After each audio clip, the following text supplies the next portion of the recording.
right, here we go. Tuesday, November 4th, 2025. I keep thinking it's October. No, it's officially November. We're headed towards Thanksgiving. I think yesterday it was 52 days till Christmas. Ugh, gross. If you want to get a hold of me, you can over at 208-535-1015. I was reading this disturbing news right before the show started about Tom Brady. He cloned his dog. Right before his previous dog died, he took a sample of her blood and used that to make a clone with that company. What are they called again? Like Colossal Biolabs or something like that. Basically, now he has a new dog that is named Junie, but Junie is a clone of the previous dog, Lua. He says he was able to get a second chance with his beloved pet. Can you just keep cloning your dog to where it's like you essentially have the same dog for the rest of your life? If you have Tom Brady money, I'm sure that's feasible. I couldn't imagine having my mom wanting to clone our previous dog, Daphne, who is one of the worst dogs ever. That would absolutely suck. My parents just got new couches because, Daphne tore up the other couch, barking her head off, losing her mind any single time a person would come close to our house, let alone ring the doorbell. Like nobody could come within 100 feet of our house without her ripping up the couch. It's like, what did the couch do to you, you dumb dog? My mom would have easily cloned that piece of crap. I really loved and hated Daphne. I loved her for all the memories we had together, but at the same time, she was one of the worst dogs ever. Really. No training whatsoever. I've talked about this before. My mom, I would talk to her and be like, why haven't you trained Daphne yet? She pees and poops in the house. She's like 5 years old. And then she would somehow turn it against me, that type of thing. Well, I didn't train you, and look how you turned out, type of thing.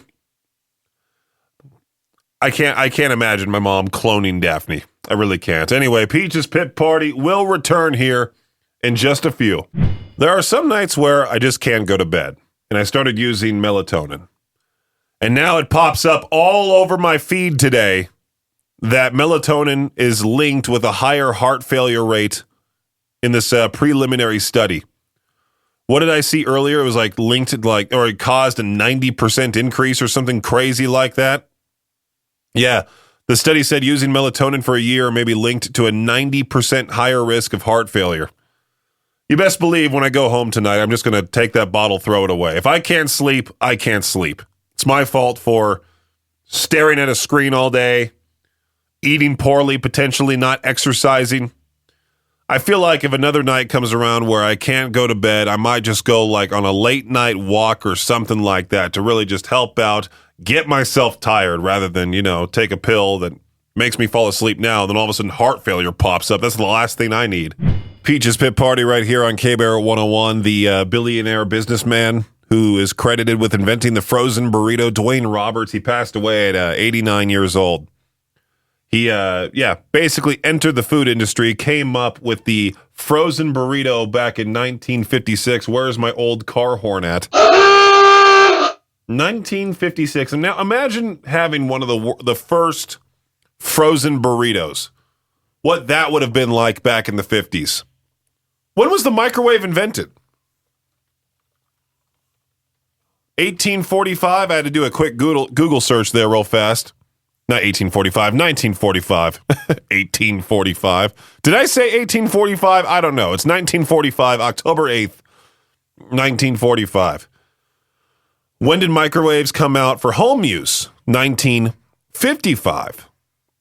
When the brand Tappan, Tappan, introduced the first home model, but this large, expensive wall-mounted unit was not successful. The first popular countertop microwave was the Amana Radarange, introduced in 1967 through widespread adoption. Widespread adoption didn't happen until the late 1970s due to the high prices. My dad told me that his dad, my grandpa, was like one of the first people in the neighborhood to have a microwave, and everyone would come over and watch it just cook something in the matter of seconds. Now we just take advantage of it. Now we just, use it, and that's about it. Really. There are people now who are against microwaves. I think Blake Griffin, the former NBA player, he vowed to never use a microwave. He always cooks stuff on the stove or the oven. I'm like, okay, good for you, buddy. But imagine back in 1956. I mean, if the microwave wasn't necessarily affordable back when the frozen burrito came out, 1967, Amana released the first popular countertop home model, the Rada Range, however you say it, cost around $500 back then. What's $500 back in 1967? That's a whole lot. That's a whole lot now. Can't imagine. 1955, the first home microwave was sold by Tapon, but it was a large, expensive wall unit. So in 1956, a year later, that's when this guy invented the frozen burrito. Did they just cook it on the stove, put it in the oven, and that's about it? I feel like that would take more time. Maybe it was for the wealthy back then. Like you were wealthy, you had a microwave, and you could eat a frozen burrito, and that was a luxury, right? The peasants had to, get the tortilla, the can of beans, heat it up on the stove. I don't know, but rest in peace to Dwayne Roberts. Passed away at his home just days before his 89th birthday. Again, just rest in peace. That's about it. K-Bear 101. Now, this sort of seems like fake news that I keep seeing Disturbed announces indefinite hiatus. And what they really mean is that they're just going to take a lawn break. That's what the band said. They're just saying, like, after this tour, they need a nice lawn break. That was it. Indefinite hiatus sounds so much worse than what it actually is. It almost seems like they'll be done for good. I think that's what most people are interpreting that headline as. Like, they're just done forever. So there's been a few people who have posted that news in the K-Bear 101 Idaho Rock and Metal Facebook group, and then there are comments saying, like, they were great live. I'm glad I got to see them. They'll be back. They're just taking a break for 2026. I mean, there's a lot of people that are going to be taking a break for 2026. But then there will be other bands who haven't toured at all this year that hopefully will announce a tour next year or do something. I don't know. I just saw that headline and was like, wait, they're not gone for good. They're just taking a nice long break. Exactly what David Draymond said in the first place. Could the Los Angeles Dodgers become the first MLB team since the 1998-2000 New York Yankees to win 3 World Series titles in a row? That's certainly what the sports book operators think. The Dodgers are plus 350 to go back to back to back, with the Yankees second at plus 800, followed by the Philadelphia Phillies. I hate this whole odds news thing that pops up from time to time.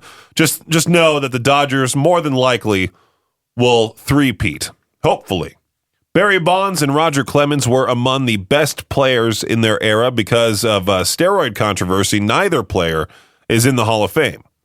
But they're getting another shot as they, along with Carlos Delgado, Jeff Kent, Don Mattingly, Dale Murphy, Gary Sheffield, Fernando Valenzuela, are on the Hall of Fame's contemporary baseball era ballot this year. Insiders say Bonds and Clemens are still unlikely to get the votes to get into the Hall of Fame, but their hopes are still alive, at least for now. Bonds won 7 MVP awards as a player. Clemens won 7 Cy Young awards. Roids or no roids, that's not too shabby, but still, you ruined your career by injecting those PEDs into your system. Jacksonville Jaguars kicker Cam Little doesn't seem very impressed that he set a new record for the longest field goal in NFL history, 68 yards, against the Las Vegas Raiders on Sunday. Little, who missed 3 kicks in the Jaguars' previous 2 games, said that making it was easy. If you think about it, it's like kick it straight enough, kick it long enough, and it goes in. Simply put, we're playing indoors, we're on natural grass. You kick it long enough, you kick it straight enough, it's going to go in. Of course, now that kickers can work on their batch of kicking balls all season, this new record might not last too long. That is it for your Shot Clock Sports Update right here on K-Bear 101. There's not a single good thing that the time change causes, is there? Like, the time change messes with people's rhythm, messes with people's hearts, messes with traffic. Yeah, apparently it messes with more people out in the roads. just because you're an hour behind, I guess, hour ahead. I don't know, but it feels like every time I'm driving to and from places, everyone in Idaho Falls basically says, hey, let's get in Peach's way. And sure enough, they do so. It's like the Truman Show, where they wait for me to get on the road, and then all of a sudden, boom, everyone in Idaho Falls has to be somewhere else besides where they are. Gets rather annoying. I get off of work, takes forever to get onto Sunnyside. I hate the fact that you have to alter your route because of so many people driving around.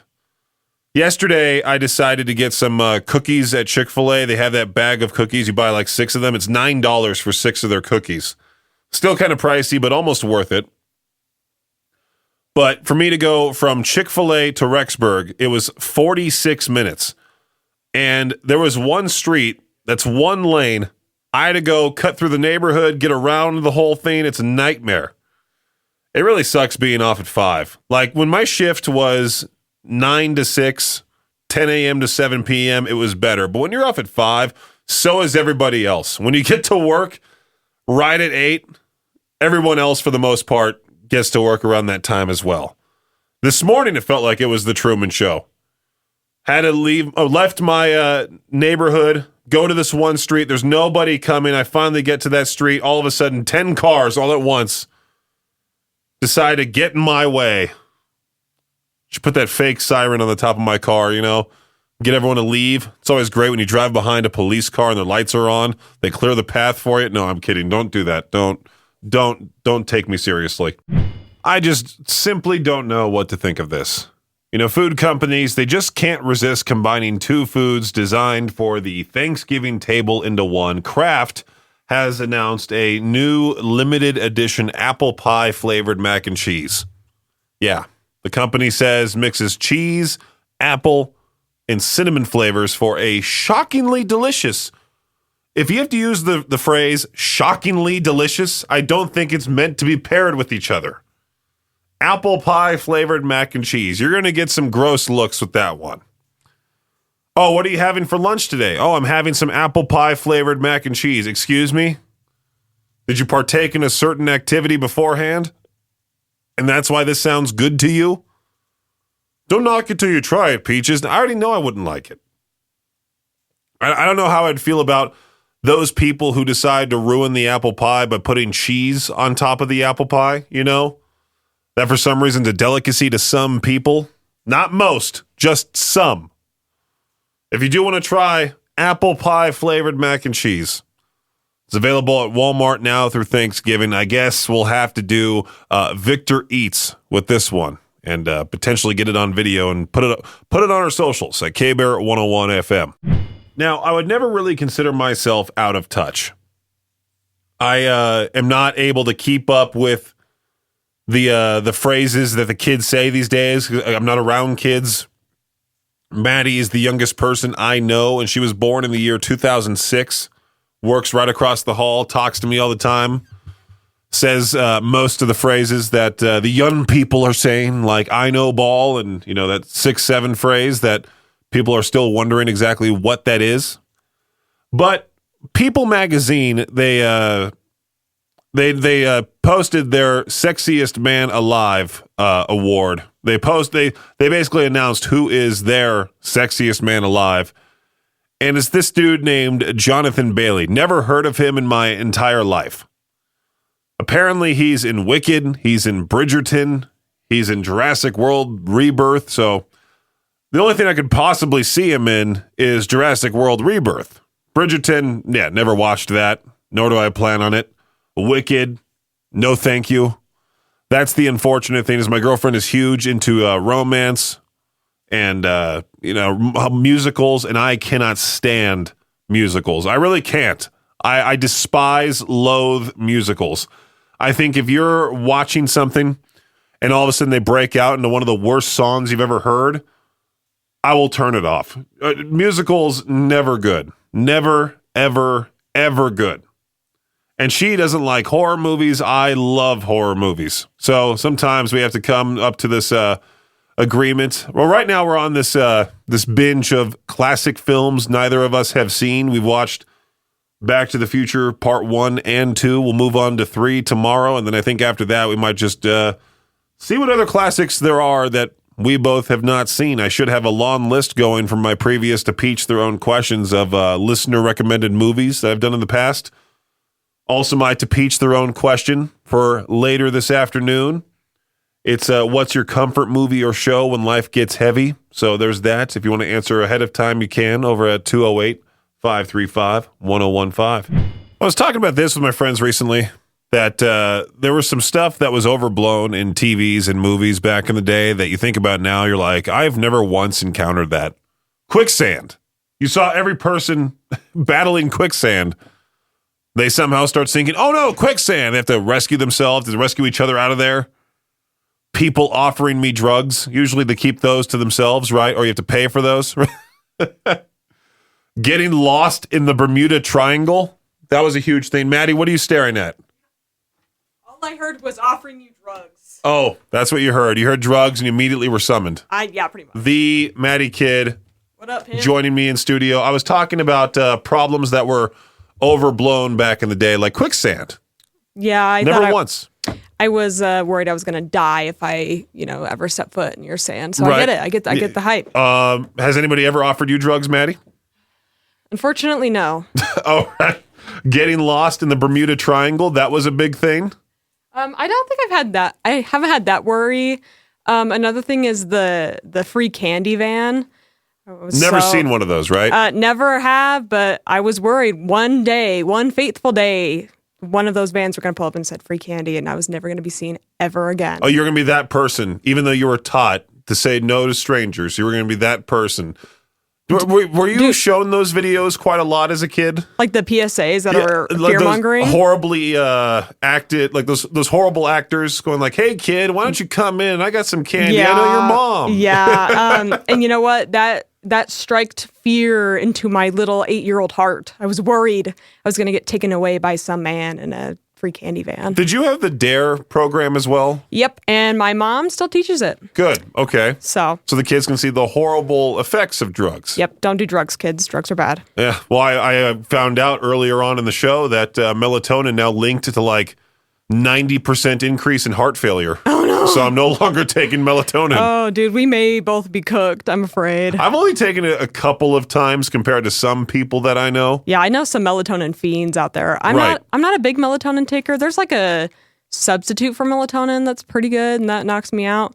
But that's interesting. You'd think it'd be the opposite. We were just recently talking because we're planning this weekend to go to Salt Lake City to go see Set It Off, Fame on Fire, Vanna, and Was the Pretty Wild. Now Autumn Kings again, who we saw open up for Hollywood Undead.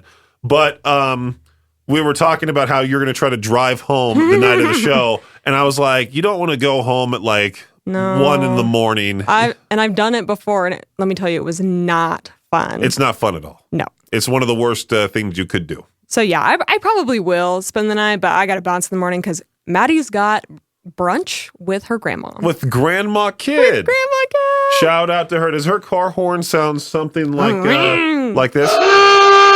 Dude, probably. That's what Jade sounds like whenever he opens his mouth. That's true. That's what every time he tries to tell me to do something. Yep. Maddie, since you're still here in the studio, you're a part of our fantasy football league here in the office. Yes, and I am. I had a feeling that most people were not going to take it seriously, or they would just stop caring a couple weeks in. I think you guys did it a whole lot earlier than I thought you would. I think Peaches, I'm really sorry. I'm going to be honest with you. I kind of just don't know anything about football. Well, that's okay. Like I've had to teach Star down the hall, multiple times how to switch out her players. Yeah, and I think I just need like a constant reminder, like every weekend. Remember, set your lineups. Set your lineups. There are games on Thursdays. Oh, it's Tuesday today. Tomorrow it'll be like the first day of waivers. Thursday there's some games, not too many, but it's always Thursdays and Sundays, or Thursdays, Sundays, and Mondays. So what's the best day to set your lineup? I would say Thursday. On Halloween, I went to this function, and I was talking to some kid about our fantasy football league, and he's like, let me see what you got. I'm like, yeah, it's not looking good. And I logged in, turned my phone around, he went, Ooh. So that really tells you how good I'm doing. We're on polar opposite ends of the standings. Like I'm 8-1 now. My only loss is to Josh from Class of '97, only because my best players were on a bye week. And you're 1-8. And I was just telling you off the air, you have a 1% chance of making the playoffs. I have 99. You know what? Good for you, bro. Oh, good for you. But Mac, who's also down the hall in your end of the building, she had 3 or 4 people. She had 2 people that didn't have any points. She had 2 others that weren't even playing. But she beat Josh.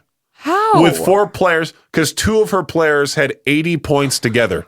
Christian McCaffrey had like 38 points. The other guy had like 30-something. Might have been like 70-something points, but still, she beat Josh without even trying. And you know what? Good for her, because I wish I had the same luck. But isn't my one win against Jacob? Your one win is against Jacob, and that's when I helped you with your lineup because you had multiple people who just sucked. Yeah, in your starting lineup? It's because I picked the guys with the funniest names for drafting day. I was like, ha, ha, ha, ha. Well, Star dropped. Oh, Star's quarterback completely shattered his arm. Oh, really? You want to see the video? Is it going to gross me out? It's probably going to gross me out. Are you okay with broken bones? I'll live. Let me see it. Do you think so? Okay. Yeah, his name is Jade Daniels. He's on the Commanders. Dude. They, of course, always replay. Here you go.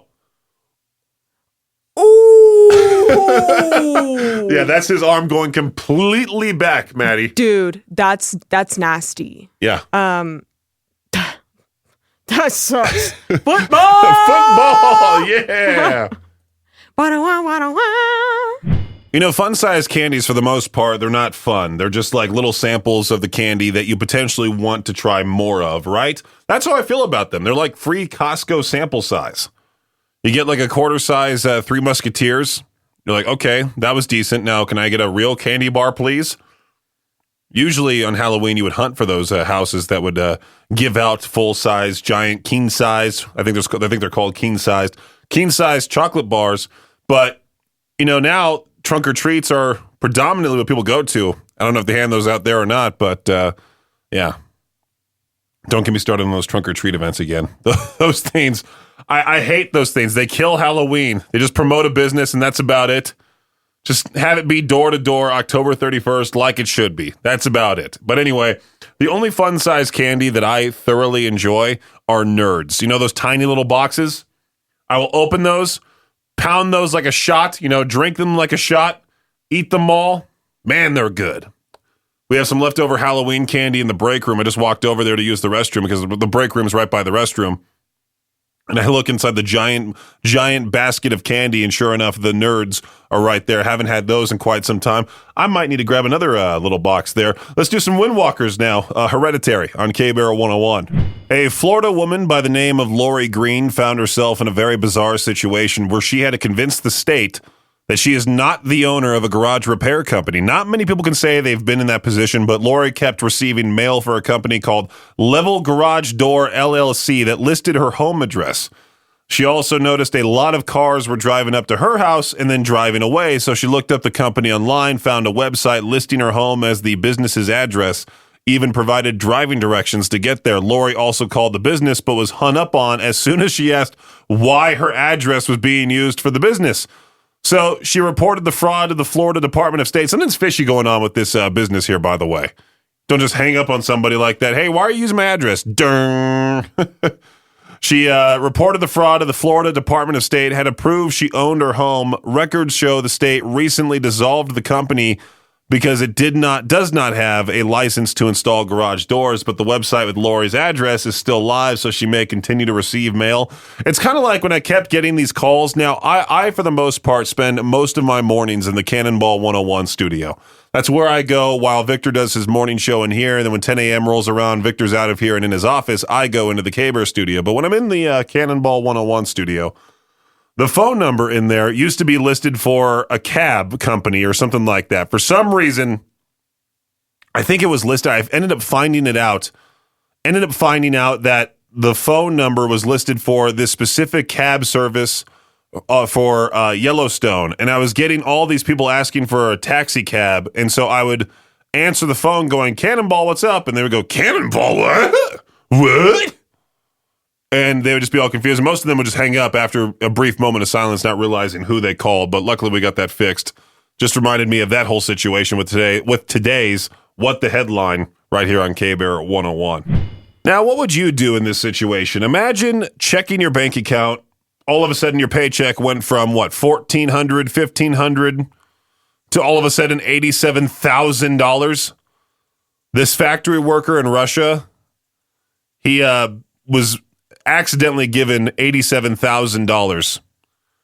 He was expecting a small bonus of about $580, but instead his account showed the deposit of $87,000. He was stunned, but then remembered hearing rumors about a large year-end bonus and assumed that was his. This was it. But the celebration didn't last long. The factory's accounting department called him, said the money was sent by mistake, and demanded it back, but Vladimir said nope, refused to give it back. He argued the payment was labeled as salary, and in his view, that made it his, but the company said the cash was meant for 34 employees in another branch of the company. They sued. Courts have repeatedly ruled against Vladimir, freezing his accounts, which sucks. But still, he's not backing down. He's appealed all the way to Russia's Supreme Court, insisting he's entitled to the windfall. Meanwhile, the company's CEO says they'll use every legal tool to recover the funds. Meanwhile, Vladimir has already spent some of the money on a new car and a move to a different city. Should have just disappeared all completely, Taking the money, wouldn't be able to get in contact with the company, that type of thing, but I feel like that would also land you in bigger trouble. I don't know. I feel like karma would get me. If I was gifted all of a sudden, like everybody's pay here in the building, I would immediately be like, something's not right here. What's going on? And I get told, hey, you got everybody's paycheck. Oh, okay. That makes sense. Please give the others their money that they rightfully deserve, Thanks for listening to Peach's Pit Party, the podcast. If you enjoyed the show, please share, subscribe, and rate the podcast. Peach's Pit Party is hosted by me, Peaches, a.k.a. Brendan Peach, and is a production of Riverbend Media Group. For more information or to contact the show, visit riverbendmediagroup.com. Until next time, Peach out.